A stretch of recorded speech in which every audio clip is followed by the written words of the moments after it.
Hey everybody, Unstable Gamer here, and welcome back to the channel. Today we're going to be talking about Disney Mirrorverse and the upcoming update, which I think is pretty well timed because there's some things in there that are coming to the game that will address some of the concerns that people have. So we're going to go ahead and jump into that. But first, before we do, if you're just now finding this channel and you want to stay up to date with this and other games, consider hitting that subscribe button so you don't miss out.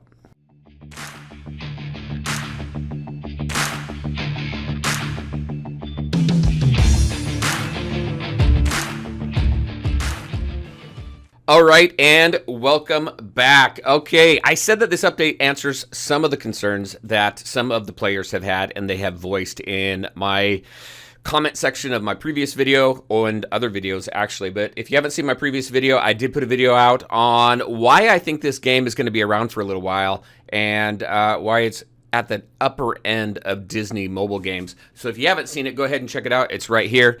But let's go ahead. We're going to jump into this. We can confirm, and I think a lot of people had guessed, that the two new Guardians that we have coming to the game is Peter Pan and Kuzco. Peter Pan, we can say, is melee. Kuzco is support. We'll go over their traits and where I feel that they would best be used in Rift Raids, because I think that's really important. Rift Raids are pretty much the main thing in the game. That's where you want to go in and make sure that you do your best so you can get the best resources you can, so you can level up, rank up your Guardians. All right, but before we get into that, let's go ahead and take a look at the rest of the update. We'll talk about Peter Pan and Kuzco towards the end. First and foremost, master difficulty. I think this answers some of the concerns. There are some concerns and some things that have been said just about how easy the game is. Some people have maxed out on all the content. Everything's just too easy. So we have a master difficulty coming right here. Guardians may be powerful, but the fractured are ready to test the limits of their power, take on a new level of challenge in the events. Now, this is a little bit different because not only are all enemies much more robust, as it says here, but all encounter buffs are disabled as well. So very interesting. First event. This is an event. This is not a new game mode. This is an event. The first event to feature quests with this new difficulty will be Scarlet Skies coming up on January 17th. Blood Moon Shadow.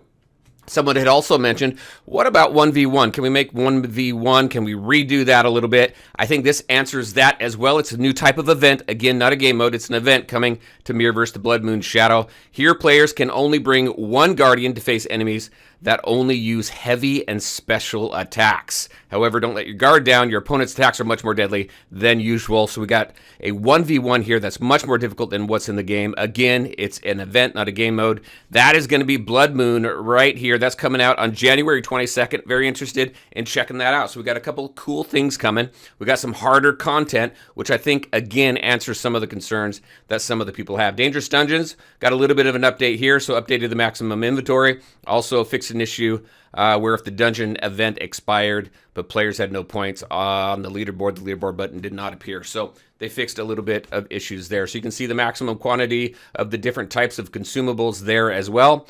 Rift Raids, a little bit of an update here. So the Rift Raid store is going to be open up on January 19th between these times, just to make sure that the store is available during the same time for everybody. So definitely check that out. It's going to be available under the Stardust tab in the store, so check it out. Also very cool here, the store is going to have a free Rift Potion every 4 hours, which I think is great. So use the refresh button to restock that store as well, just like we do with the Bazaar. Also, just a reminder, all Rift Raid potions, remember, once the Rift Raid is over, they are gone from your inventory, so make sure to use them. They updated Rift Raid's event timer to be more accurate, and they fixed an issue where the Rift Potion health bonus was not properly displaying on the health bars as well. There's another thing that they mentioned here as well that I missed, but they do have a new T3 Rift Potion available as well. So definitely check that out once it hits the store. All right, next. Captain Hook. I'm not going to run through every one of the updates here, but check out Captain Hook. I'll leave it here for a second. We did get a buff to him, which is great. Look at this base damage increase from 300% to 400%. Permanent buffs moved core ability. So there's a lot of rework here. So I'm curious, with this work, and we know, I mean, typically you take a look at tier lists, Hook is at the very bottom. I'm just wondering, with this now kind of this rework done and the love that he got, how well he's going to do in the game and in the raids. So very interesting. Once this goes into effect, it'll be good to test him and play around with him a little bit. We also have some other updates and improvements here as well. So some pretty cool stuff there. I do like this right here. Pressing and holding the plus or minus button. Just hold it. Rather than tap it to increase or decrease, you just hold it, which I think is good. I always like those little quality of life things. All right, so let's talk about Peter Pan and Cusco. So Peter Pan, again, is melee. Just kind of first blush as I'm going through here. If I missed anything, definitely let me know in the comment section below. But one thing I did take a look at are all the different Rift maps. And Baby Yoda on Discord put some pretty good Rift Raid maps together. So if we take a look at just Rift Raid map 1, so you can see here. I like how they call out what the 2 traits are. So what we try and do, and what I'm basing my opinion on right now, is if we take these 2 new Guardians and we slot them in a sentinel or a gatekeeper position where all their traits are required. So if we take a look at Peter Pan. So for example, Peter Pan, he's a leader, blade wielder, gravity defying, goofball, and stealthy. So you can go ahead and see that right here. Now taking a look at this, he has no usefulness, no synergy at all in map 1. If we take a look at map 2, he's got some synergy here, but only with hook. Right here with melee and blade wielder.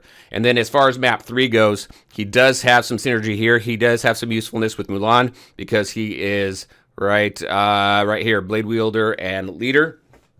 And then he can do the GK down here as well with medium and goofball. So in all, across all 3 maps, he is useful for 2 sentinels with both traits required. So 2 sentinels and 1 GK. Now if we take a look at Cusco, Cusco, just first blush. Again, if I miss anything, let me know. Cusco is a support. So he's medium, goofball, royalty, shape-shifting, and short fuse. He has much more usability in the raids than Peter Pan does. So in the first map here, he will do well with Oogie Boogie, with goofball and shapeshifter. Also Snow White with royalty and medium. And then as well, same as with the gatekeeper here with royalty and medium as well. If we take a look at map 2, Map 2, really the only usefulness he has here, again, when it requires both traits, is going to be Genie under shapeshifting, and that's going to be because of goofball and shapeshifting. Now, if we take a look at map 3, the newest map that we have currently, so he has Wally with goofball and shapeshifting, as well as the gatekeeper here with medium and goofball. So if we just kind of take a look at the 2 and think of, you know, end game and where they may be useful, we've got Peter Pan, who is good with 2 sentinels and 1 GK across only 2 maps, but across 3 maps, Cusco is useful for 5 sentinels and 2 GK. So just kind of taking a look at that, I think most of my resources would go into Cusco if I need a support for that. And I think map 3 is my weakest one right now. So that's the one that that's the one I'm really focused on building up a team for. So there you go, everybody. That's what I had for you. That is the 3.1 update, which again, I feel answers some of the questions and concerns from some of the players. Does it make the game absolutely perfect? No, I mean, again, like I said in the video, I think there's still room for growth, but I think the developers, when you take a look at this, there's one of 2 things going on. Number 1, they're listening to the feedback and they're making changes. Or number 2, they're thinking along the same lines as we're thinking along, and this stuff was already in the roadmap. Either way, it's good. So I think it's very cool.